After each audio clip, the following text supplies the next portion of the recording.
आजच्या भागामध्ये आपल्याला बघायला मिळेल आजीचा वाढदिवस असतो म्हणून घरी खूप आनंदाचं वातावरण असतं. सगळेजण खूप उत्साहात असतात. परंतु जीवाने आजीचा पिढीजात हार विकून टाकलाय हे फक्त वसुंधरा आणि रम्याला माहीत असतं आणि म्हणून आता खूप मोठा तमाशा होणार.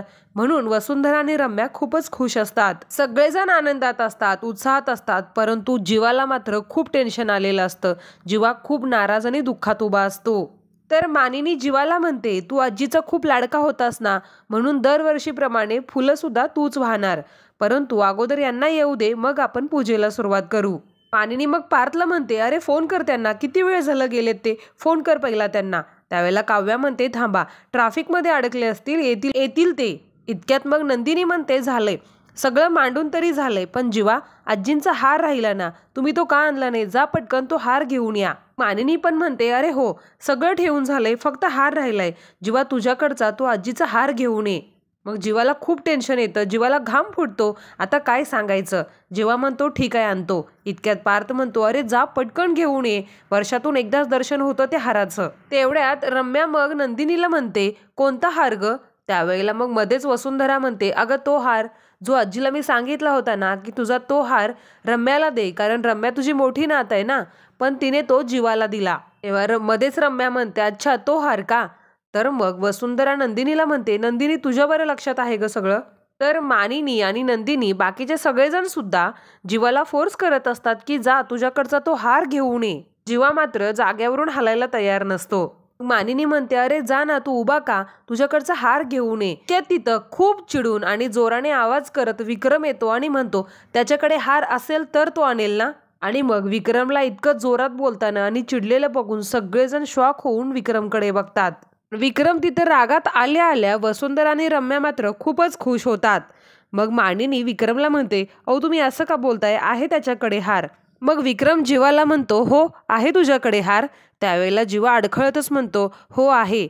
त्यावेळेला विक्रम अजून चिडतो आणि म्हणतो, तुला खोटं बोलायला लाज नाही वाटत का?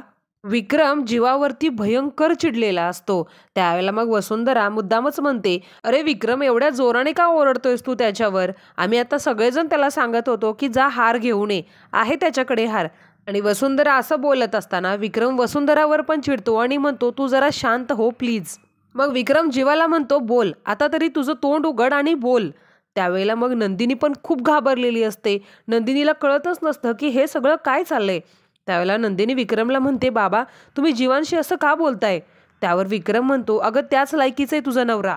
ज्या आजीचा एवढा लाडका होता ना, तिच्या आशीर्वादांचा सौदा करून आलाय हा. त्याच्या आजीने त्याला दिलेला सोन्याचा पिढीजात हार विकून आलाय तुझा नवरा. आणि विक्रमने असं बोलल्यानंतर सगळ्यांना खूप मोठा धक्का बसतो. मग नंदिनी जीवाची बाजू घेत विक्रमला म्हणते, बाबा तुमचं काहीतरी गैरसमज होतंय, जीवा असे नाहीयेत. आजी त्यांच्यासाठी काय होती हे तुम्हाला माहिती आहे ना बाबा. नंदिनी रडत असते. पुढे म्हणते, सगळ्या वस्तू त्यांनी आजींच्या जपून ठेवलेत. आजींविषयी किती भरभरून बोलतात ते, आणि ते आजींचा हार नाहीत विकणार. तिने जीवाला म्हणते, जीवा जा तुम्ही वर जाऊन हार घेऊन या, जा पटकन, बाबांचा काहीतरी गैरसमज झालाय, तो हार इथं घेऊन या, म्हणजे बाबांच्या सुद्धा मनाचं समाधान होईल. परंतु जीवा जागेवरून हलायला तयार नसतो. तेव्हा मग विक्रम जीवाला म्हणतो, अरे तुझी बायको एवढी जीवाच्या आकांतानं सांगते ना, जा तू हार घेऊन ये, आहे ना तुझ्याकडे हार, जा की जा. म्हणून विक्रम खूप जोराने जीवावर ओरडतो, पण तरी जीवा शांत उभा असतो. जीवा रडत असतो. त्यावेळेला मग नंदिनी जीवाला म्हणते, जीवा तुमच्याकडे हार आहे ना? आणि मग जीवा मान हलवून नाही म्हणून सांगतो. जीवाने तो हार माझ्याकडे नाही असं सांगितल्यानंतर परत एकदा सगळ्यांना खूप मोठा धक्का बसतो. सगळ्यांच्या पायाखालची जमीनच सरकते. जीवा रडत असतो. त्यावेळेला मग नंदिनी जीवाला म्हणते, ठीक आहे जीवा, पण तुम्ही रडू नका, शांत व्हा. एक सांगा, तो हार कुठे आहे? तुम्हाला कोणी काहीच बोलणार नाही. तुम्ही शांत व्हा आधी आणि मला एक सांगा, तो हार कुठे आहे? कुठे गेलाय तो हार? नंदिनी सुद्धा जीवाला हेच प्रश्न विचारत असते. पण मग आता जीवा काय सांगेल, काय उत्तर देईल हे आपण येणाऱ्या पुढच्या भागांमध्ये बघू. पण त्यासाठी आपल्या चॅनलला सबस्क्राईब करून ठेवा.